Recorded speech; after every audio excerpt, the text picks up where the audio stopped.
ये all India radio की हिंदी सेवा है।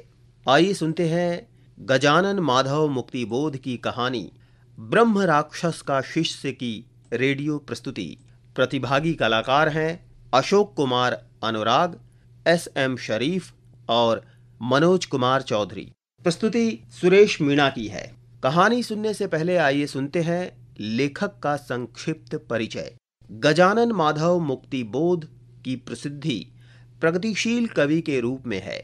मुक्तिबोध हिंदी साहित्य की स्वातंत्र्योत्तर प्रगतिशील काव्यधारा के शीर्ष व्यक्तित्व थे।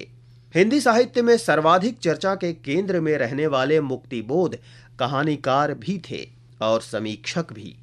उन्हें प्रगतिशील कविता और नई कविता के बीच का एक सेतु भी माना जाता है। मुक्तिबोध हिंदी संसार की एक घटना बन गए, कुछ ऐसी घटना जिसकी ओर से आंखें मूंद लेना असंभव था। उनका एक निष्ठ संघर्ष, उनकी अटूट सच्चाई, उनका पूरा जीवन, सभी एक साथ हमारी भावनाओं के केंद्रीय मंच पर सामने आए और सभी ने उनके कवि होने को नई दृष्टि से देखा। अब जानते हैं कहानी के बारे में। ज्ञान प्राप्ति की इच्छा लेकर एक लड़का काशी पहुंचता है। वहां दो बटुक उस लड़के को एक रहस्यमय भवन में जाने की सलाह देते हैं। वो लड़का उस भवन में प्रवेश करता है जहां उसकी मुलाकात ब्रह्म राक्षस से होती है। ब्रह्म राक्षस कहता है, पाठ्यक्रम की शुरुआत होने के बाद वो उस भवन से 12 वर्ष तक निकल नहीं सकता है। लड़का ब्रह्म राक्षस की शर्त मान लेता है। आइए सुनते हैं मुक्तिबोध की कहानी ब्रह्म राक्षस का शिष्य की रेडियो प्रस्तुति।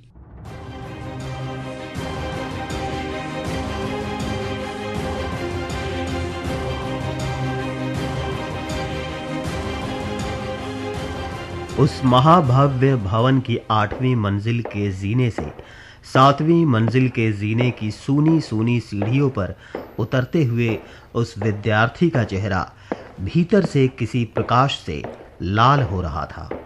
वो चमत्कार उसे प्रभावित नहीं कर रहा था जो उसने हाल हाल में देखा।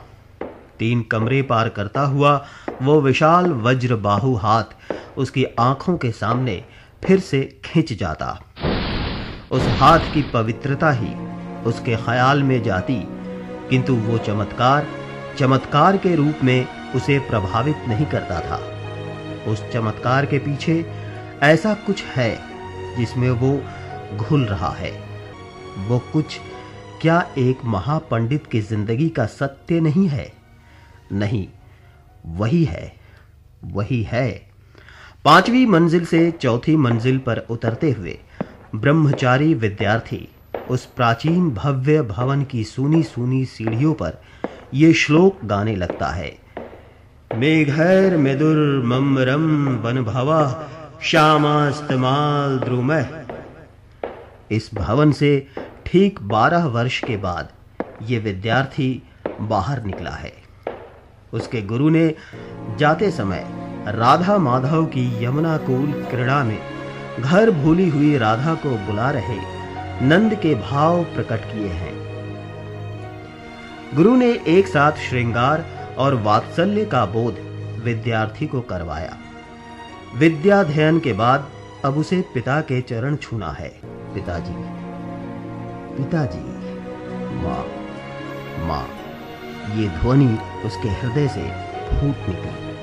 किंतु ज्यों-ज्यों वो छंद सुने भवन में गूंजता घूमता गया, त्यों-त्यों विद्यार्थी के हृदय में अपने गुरु की तस्वीर और भी तीव्रता से चमकने लगी।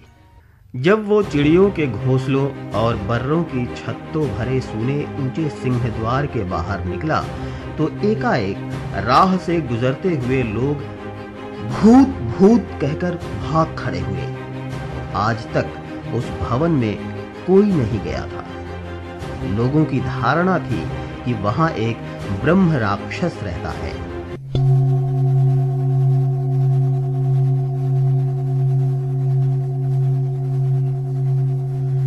12 साल और कुछ दिन पहले सड़क पर दोपहर के 2 बजे एक देहाती लड़का भूखा प्यासा अपने सूखे होठों पर जीभ फेरता हुआ उसी बगल वाले ऊंचे सेबल के वृक्ष के नीचे बैठा हुआ था। हवा के झोंकों से फूलों के फलों का रेशमी कपास हवा में तैरता हुआ दूर दूर तक और इधर उधर बिखर रहा था। उसके माथे पर फिक्रे गुथ बिंध रही थी। उसने पास में पड़ी हुई एक मोटी ईंट सिरहाने रखी और पेड़ तले लेट गया। धीरे धीरे उसकी विचार मग्नता को तोड़ते हुए कान के पास उसे कुछ फुसफुसाहट सुनाई दी। उसने ध्यान से सुनने की कोशिश की। वे कौन थे? उनमें से एक कह रहा था, अरे वो भट्ट नितांत मूर्ख है और दंभी भी। मैंने जब उसे ईशावास्योपनिषद की कुछ पंक्तियों का अर्थ पूछा तो वो बौखला उठा। इस काशी में कैसे कैसे दंभी इकट्ठे हुए हैं। वार्तालाप सुनकर वो लेटा हुआ लड़का खट से उठ बैठा। उसका चेहरा धूल और पसीने से म्लान और मलिन हो गया था, भूख और प्यास से निर्जीव। वो एकदम बात करने वालों के पास खड़ा हुआ, हाथ जोड़े, माथा जमीन पर टेका, चेहरे पर आश्चर्य और प्रार्थना के दयनीय भाव। कहने लगा, हे विद्वानों, मैं मूर्ख हूं, अनपढ़ देहाती हूं, किंतु ज्ञान प्राप्ति की महत्वाकांक्षा रखता हूं। हे महाभागों, आप विद्यार्थी प्रतीत होते हैं। मुझे विद्वान गुरु के घर की राह बताओ। पेड़ तले बैठे हुए दो बटुक विद्यार्थी उस देहाती को देखकर हंसने लगे। पूछा, कहां से आया है? दक्षिण के एक देहात से। पढ़ने लिखने से मैंने बैर किया तो विद्वान पिताजी ने घर से निकाल दिया। ठीक किया। तब मैंने पक्का निश्चय कर लिया कि काशी जाकर विद्या अध्ययन करूंगा। अच्छा? जंगल जंगल घूमता, अरे बाप रे, राह पूछता, मैं आज ही काशी पहुंचा हूं। अरे वाह वाह। कृपा करके गुरु का दर्शन कराइए।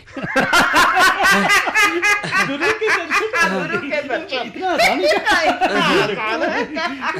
मजाक कर रहे हैं? क्या हुआ? देख बे, सामने सिंहद्वार है, उसमें घुस जा, तुझे गुरु मिल जाएगा। अच्छा। जरूर मिल जाएगा। जरूर मिल जाएगा। जी, जाता हूँ, मैं जाता हूँ। आशा न थी कि गुरु बिल्कुल सामने ही है। देहाती लड़के ने अपना डेरा डंडा संभाला और बिना प्रणाम किए तेजी से कदम बढ़ाता हुआ भवन में दाखिल हो गया। दूसरे बटुक ने पहले से पूछा, तुमने अच्छा किया उसे वहां भेजकर। उसके हृदय में, अरे मुझे तो लगता है कि पाप की भावना भरी हुई थी।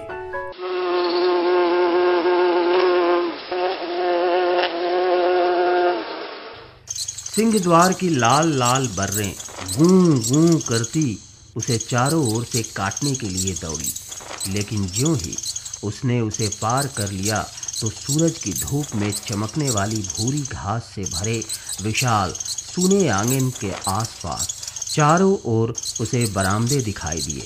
विशाल, भव्य और सूने बरामदे जिनकी छतों में फानूस लटक रहे थे। लगता था जैसे अभी अभी उन्हें कोई साफ करके गया हो, लेकिन वहां कोई नहीं था। राम रामा रामा। वो आगे आगे चढ़ता बढ़ता गया। दूसरी मंजिल के छज्जे मिले जो बीच के आंगन के चारों ओर फैले हुए थे। उनमें सफेद चादर लगी गद्दियां दूर दूर तक बिछी हुई थीं। एक ओर मृदंग, तबला, सितार आदि अनेक वाद्य यंत्र करीने से रखे हुए थे। रंग बिरंगे फानूस लटक रहे थे और कहीं अगरबत्तियां जल रही थीं। इतनी प्रबंध व्यवस्था के बाद भी उसे कहीं मनुष्य के दर्शन नहीं हुए। उसने तीसरी मंजिल पर जाकर देखा। वही खालीपन और वही मनुष्यहीनता। अब उस देहाती के दिल में से आह निकली। ये क्या? ये कहां फंस गया? लेकिन इतनी व्यवस्था है तो कहीं कोई और जरूर होगा। इस ख्याल से उसका डर कम हुआ और वो बरामदे में से गुजरता हुआ अगले जीने पर चढ़ने लगा। इन बरामदों में कोई सजावट नहीं थी, सिर्फ दरियां बिछी हुई थी। कुछ तैल चित्र टंगे थे। खिड़कियां खुली हुई थीं, जिनमें से सूरज की पीली किरणें आ रही थीं। दूर ही से खिड़की के बाहर जो नजर जाती तो बाहर का हरा भरा ऊंचा नीचा ताल तलैयों पेड़ों पहाड़ों वाला नजारा देखकर पता चलता कि ये मंजिल कितनी ऊंची है और कितनी निर्जन। अब वो देहाती लड़का भयभीत हो गया। ये विशालता और निर्जनता उसे आतंकित करने लगी। वो डरने लगा। उसने ऊपर देखा तो सिर्फ एक ही मंजिल शेष थी। उसने अगले जीने से ऊपर की मंजिल चढ़ना तय किया। डंडा कंधे पर रखे और गठरी खोसे वो लड़का धीरे धीरे अगली मंजिल का जीना चढ़ने लगा। उसके पैरों की आवाज उसी से जाने क्या फुसलाती और उसकी रीढ़ की हड्डी में से सर्द संवेदनाएं गुजरने लगती। जीना खत्म हुआ तो फिर एक भव्य बरामदा मिला, लिपा पुता और अगरू गंध से महकता हुआ। सभी ओर मृगासन व्याघ्रासन बिछे हुए। एक ओर योजनों विस्तार दृश्य देखती, खिड़की के पास देव पूजा में संलग्न मन मुदी आंखों वाले ऋषि मनीषी कश्मीर की कीमती शाल ओढ़े ध्यानस्थ बैठे। रामा रामा। लड़की को हर्ष हुआ। उसने दरवाजे पर मत्था टेका। आनंद के आंसू आंखों में खिल उठे। उसे स्वर्ग मिल गया। ध्यान मुद्रा भंग नहीं हुई तो मन ही मन माने हुए गुरु को प्रणाम कर लड़का जीने की सर्वोच्च सीढ़ी पर लेट गया। तुरंत ही उसे नींद आ गई। वो गहरे सपनों में खो गया। थकित शरीर और संतुष्ट मन ने उसकी इच्छाओं को मूर्त रूप दिया। ये विद्वान बनकर देहात में अपने पिता के पास वापस पहुंच गया है। उनके चरणों को पकड़े उन्हें अपने आंसुओं से तर कर रहा है और आर्द्र हृदय होकर कह रहा है, पिताजी मैं विद्वान बन गया। हाँ, मुझे और सिखाइए, मुझे राह बताइए पिताजी। पिताजी और माँ आंचल से अपनी आंखें पोंछती हुई पुत्र के ज्ञान गौरव से भरकर उसे अपने हाथ से खींचती हुई गोद में भर रही है। साश्रु मुख पिता का वात्सल्य भरा हाथ उसके शीश पर आशीर्वाद का छत्र बनकर फैला हुआ है। वो देहाती लड़का चल पड़ा और देखा कि उस तेजस्वी ब्राह्मण का दैदीप्यमान चेहरा, जो अभी अभी मृदु और कोमल होकर उस पर किरणें बिखेर रहा था, कठोर और अजनबी होता जा रहा है। ब्राह्मण ने कठोर होकर कहा, तुमने यहां आने का साहस कैसे किया? कैसे यहां आए तुम? लड़के ने मत्था टेका। भगवान मैं मूढ़ हूं, निरक्षर हूं। अच्छा। ज्ञान अर्जन करने के लिए आया हूं।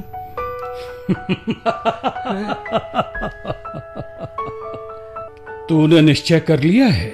जी नहीं, तुझे निश्चय की आदत नहीं है।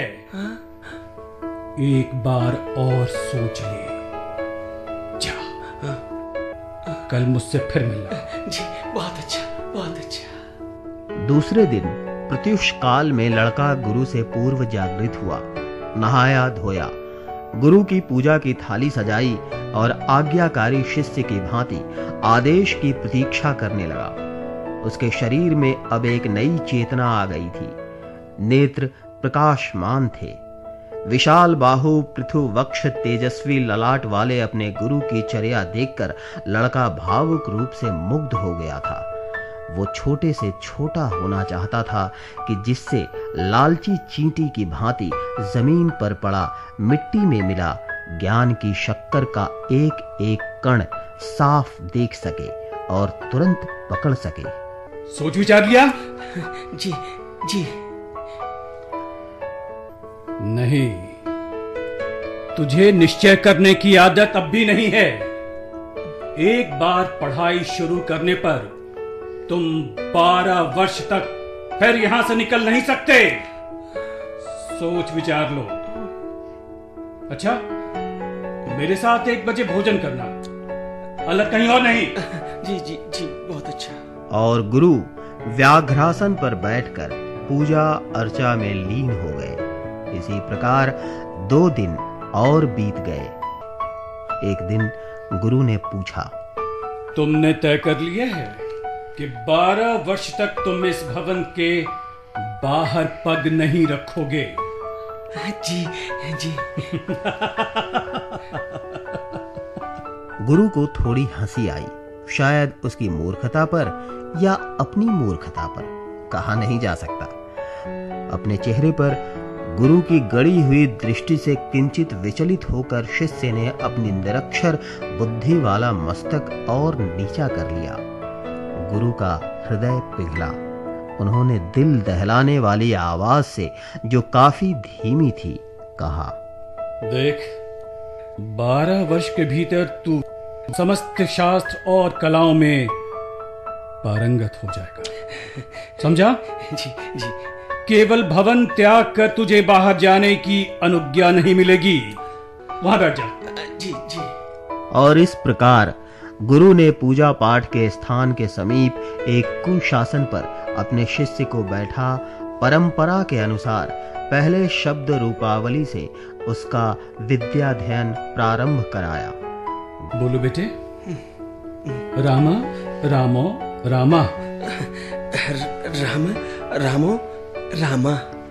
और इस बाल विद्यार्थी की अस्फुट हृदय की वाणी उस भयानक निसंग शून्य निर्जन वीरान भवन में गूंज गूंज उठती।